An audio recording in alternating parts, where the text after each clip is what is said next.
ഇറാനിലെ ബാന്ദാർ അബ്ബാസ് എന്ന് പറയുന്ന സ്ഥലത്ത് അതൊരു തുറമുഖ പട്ടണം കൂടിയാണ്. അവിടുത്തെ പ്രധാന തുറമുഖമാണ് ഷഹീദ് രജയ്. ആ തുറമുഖത്ത് ഇന്നലെ ഒരു വലിയ സ്ഫോടനം നടന്നു. 4 പേർ കൊല്ലപ്പെട്ടു, 516 പേർക്ക് പരിക്കേറ്റു. ഒരു അപകടമാണോ അതോ ഇതൊരു അട്ടിമറിയാണോ? 5 പേരുടെ മരണമുണ്ടായി, അതുപോലെ 5 പേര് മരിച്ചു. 700-ലേറെ പേർക്ക് പരിക്കുണ്ടായി. മിസൈൽ ഇന്ധന ഘടകം പൊട്ടിത്തെറിച്ചതാണെന്ന് ഒരു റിപ്പോർട്ട് പുറത്തു വന്നു. അത് പൊട്ടിത്തെറിപ്പിച്ചതാണോ എന്നുള്ളതും നമ്മൾ കൂട്ടി വായിക്കണം. ഇതിനോടൊപ്പം വേറൊരു പ്രധാനപ്പെട്ട കാര്യമുണ്ട്. ഇറാൻ US പ്രതിനിധികൾ തമ്മിൽ ഒമാനിലെ ആണവ ചർച്ച നടക്കുന്നതിനിടയ്ക്കാണ് ഈ സ്ഫോടനം എന്ന് പറയുന്നത്. ഇറാന് ഈ പല കാര്യങ്ങളിലും ചില കളികളുണ്ടെന്നുള്ളത്. ഇപ്പം നമ്മൾ ഇന്ത്യയും പാകിസ്ഥാനും തമ്മിൽ ചില പ്രശ്നങ്ങളിൽ നിൽക്കുകയാണ്. അതെ, പഹൽഗാം ആക്രമണത്തിൻ്റെ പശ്ചാത്തലത്തിൽ ഇത് ലോകരാജ്യങ്ങളെല്ലാം ഒപ്പമാണ്. പാകിസ്ഥാനെതിരെയാണ്. ചൈന ഇനി എന്ത് നിലപാടെടുക്കുമെന്നുള്ളത് വേറൊരു കാര്യം. എന്നാലും പ്രധാനപ്പെട്ട വൻ ശക്തികളെല്ലാം റഷ്യ, അമേരിക്ക, ഫ്രാൻസ്, ബ്രിട്ടൻ തുടങ്ങിയ രാജ്യങ്ങളെല്ലാം ഇതിനെ അപലപിച്ചുകൊണ്ട് രംഗത്ത് വരികയും പാകിസ്ഥാനെതിരെ സംസാരിക്കുകയും ഇന്ത്യക്ക് വലിയ പിന്തുണ പ്രഖ്യാപിക്കുകയും ചെയ്തിട്ടുണ്ട്. പക്ഷേ ഇതിനകത്ത് ഇറാൻ്റെയൊക്കെ നീക്കം എന്താണെന്നുള്ളതിനകത്തൊരു സംശയിക്കേണ്ടിയിരിക്കുന്നു. പിന്തുണ പ്രഖ്യാപിച്ചത് ഇപ്പോൾ 13 ലോകരാജ്യങ്ങളുടെ തലവന്മാരുമായിട്ട് മോദി ഫോണിൽ സംസാരിക്കുകയും ഒക്കെ ചെയ്തിട്ടുണ്ട്. ഇന്ത്യ തെളിവുകളൊക്കെ ആയിട്ട് ഇങ്ങനെ നിൽക്കുകയാണ് അന്താരാഷ്ട്ര സമൂഹത്തോട് പറയാൻ വേണ്ടിയിട്ട് തന്നെ. അപ്പോൾ ഈ തുറമുഖത്തിനകത്ത് ഇവിടെ സംഭവിച്ചിരിക്കുന്നത് ഇവരെ സംബന്ധിച്ചിടത്തോളം ഇവർക്ക് പലതരത്തിലുള്ള ഈ പാകിസ്ഥാൻ്റെ വേറൊരു തരത്തിലാണ്. അത് ശരിയാണ് സാറ് പറഞ്ഞത്. കാരണം ഈ പഹൽഗാം അറ്റാക്ക് ഉണ്ടായതിനു ശേഷം ഇറാൻ ഒരു മധ്യസ്ഥതയ്ക്ക് വന്നു. ഇന്ത്യ അത് പാടെ തള്ളിക്കളഞ്ഞു. കാരണം വേണമെങ്കിൽ ഞങ്ങൾ സംസാരിക്കാം, നമുക്കിത് ഒത്തുതീർപ്പുണ്ടാക്കാം എന്നൊക്കെ പറഞ്ഞ്, അതായത് ഒരു അടി തന്നിട്ട് നമുക്കിനി നിങ്ങൾ കേസൊന്നും കൊടുക്കണ്ട, ഇനി പ്രശ്നമൊന്നും ഉണ്ടാക്കാതെ നമുക്കിതങ്ങ് പരിഹരിക്കാം, കൂടുതൽ പ്രശ്നത്തിന് പോണ്ട എന്ന് പറഞ്ഞ് ചിലർ ചർച്ചയ്ക്ക് വരുമല്ലോ. അതുപോലെ ഒരു മധ്യസ്ഥത വഹിക്കാൻ ഇറാൻ ഒരു ശ്രമം നടത്തിയിരുന്നു. പക്ഷേ ഇന്ത്യ അത് മൈൻഡ് ചെയ്തില്ല. അങ്ങനൊരു സംഭവം ഇടയ്ക്കുണ്ട്. ഈ ഇസ്രായേൽ ഗാസയിൽ എന്താ ഇറാൻ കളിച്ചത്? എന്താ അവിടെയും ഇത് തന്നെ. ഈ ഹമാസ് ഭീകരവാദികളെ ആളും അർത്ഥവും കൊടുത്ത് പിന്തുണയ്ക്കുന്നത് ഇറാനാണ്. ഹമാസിന്, ഹിസ്ബുള്ള, ഹൂതികളെ എല്ലാ ഭീകരവാദ സംഘടനകളെയും പിന്തുണയ്ക്കുന്നത് ഇറാനാണ്. എന്നിട്ട് ഇറാൻ തന്നെ ഒരു വലിയ അവരുടെ മതമേലധ്യക്ഷൻ ഒരു വെള്ളിയാഴ്ചത്തെ യോഗം നടത്തി സംസാരിച്ചല്ലോ. ലോകത്തുള്ള ഇസ്ലാമിക രാഷ്ട്രങ്ങളെല്ലാം കൂടെ ഒന്നിക്കണം, നമുക്ക് ജൂതന്മാരെ ഇവിടെ നിന്ന് തുടച്ചു മാറ്റണമെന്നും പറഞ്ഞ്. ആര് കേട്ടു അത്?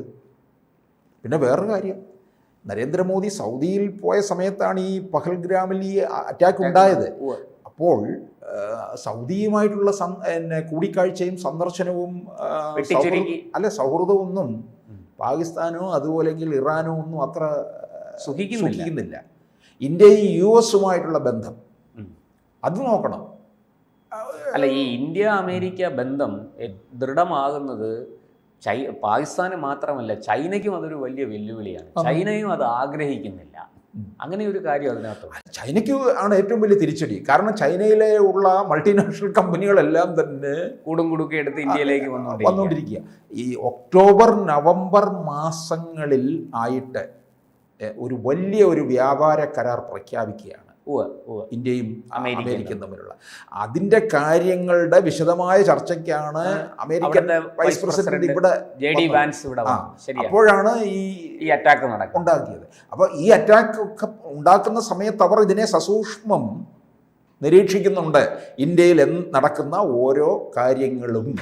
ആ സമയത്ത് തന്നെയാണ് ഇവരിതിനു വേണ്ടി ഇവിടെ ഉപയോഗിച്ചിട്ടുള്ളത് നമ്മൾ കൂട്ടി വായിക്കണം. അപ്പം ഈ ഇറാനിയൻ തുറമുഖത്ത് നടന്ന ഈ സ്ഫോടനവും ഈ പശ്ചാത്തലത്തിൽ വേണം നമ്മൾ അതിനെ കാണേണ്ടത്. കാരണം ഇത് നിസാരമല്ല എന്നുള്ളതാണ്. കാരണം ഇസ്രായേൽ ഗാസ യുദ്ധത്തിൽ ഇറാൻ്റെ നീക്കം നമ്മൾ കണ്ടതാണ്. ഇറാന് ഇടയ്ക്ക് ഇസ്രായേലിലേക്ക് മിസൈലുകൾ അയച്ചില്ലേ? ട്രംപ് അധികാരത്തിൽ വരുന്നതിന് മുമ്പ് ഇറാൻ ഇസ്രായേലിനെ അറ്റാക്ക് ചെയ്യും എന്നുള്ള തരത്തിൽ പല ഭീഷണികളും നിലനിന്നിരുന്നു. ഇറാൻ്റെ അടുക്കൽ അതിനു മുമ്പ് തന്നെ ട്രംപ് പറയുകയുണ്ടായി, മടക്കിക്കെട്ടി നിന്നോണം, ആ. ഇല്ലെന്നുണ്ടെങ്കിൽ അതിൻ്റെ ദോഷഫലങ്ങൾ അനുഭവിക്കും എന്നും പറഞ്ഞതാണ്. അതെ. അതുപോലെ തന്നെ നെതന്യാഹു പറഞ്ഞത് ഓർക്കുന്നില്ല, ഇറാനിലെ ജനതയോട്, സ്ത്രീ ജനതയോടാണ് പറഞ്ഞത്, നിങ്ങൾ സ്വാതന്ത്ര്യം ആഗ്രഹിക്കുന്നില്ലേ, നിങ്ങൾ അങ്ങനെയാണെന്നുണ്ടെങ്കിൽ നിങ്ങൾ ഒന്നിച്ച് നിൽക്കൂ എന്ന് പറഞ്ഞുകൊണ്ട് നിങ്ങൾക്ക് ഞങ്ങൾ സ്വാതന്ത്ര്യം തരാം. കഴിഞ്ഞ നവംബറിൽ തന്നെ അദ്ദേഹം ഒക്ടോബർ മാസം അവസാനം നവംബർ ആദ്യമൊക്കെ അദ്ദേഹം വലിയ പ്രസ്താവനകളുമായിട്ട് രംഗത്ത് വന്നിരുന്നു നെതന്യാഹു. അതായത് ഇറാനിലെ സാധാരണ പൗരന്മാർക്കോ അവിടുത്തെ സ്ത്രീകൾക്കോ കുട്ടികൾക്കോ ഒന്നും നേരെ ഞങ്ങൾ യാതൊരു വിധത്തിലുള്ള ബുദ്ധിമുട്ടും ഉണ്ടാക്കില്ല. പക്ഷെ നിങ്ങളുടെ ഈ ജിഹാദീവൽക്കരിക്കപ്പെട്ടിരിക്കുന്ന മതപുരോഹിതന്മാരാണ് നിങ്ങളുടെ രാജ്യത്തെ അപകടത്തിലാക്കുന്നത്. ഞങ്ങളുടെ യുദ്ധം അവർക്കെതിരെയാണ്. അതുകൊണ്ട് നിങ്ങൾ ദയവായിട്ട് ഒഴിഞ്ഞു മാറി നിൽക്കുക, നിങ്ങൾ അവരെ പിന്തുണയ്ക്കാതിരിക്കുക, ഞങ്ങൾ നിങ്ങൾക്ക് സ്വാതന്ത്ര്യം നേടിത്തരും എന്നാണ് അദ്ദേഹം അന്ന് പറഞ്ഞത്. കാരണം എന്ന് പറഞ്ഞാൽ അവിടെ സ്ത്രീകൾ ഏറ്റവും കൂടുതൽ വീർപ്പുമുട്ടുന്ന ഒരു രാജ്യം. അതെ. ഈ മതനിയമങ്ങൾ ശരീഅത്തൊക്കെ ഉപയോഗിച്ച് വലിയ തോതിൽ അവരെ അടിച്ചമർത്തുകയാണ് അവിടെ.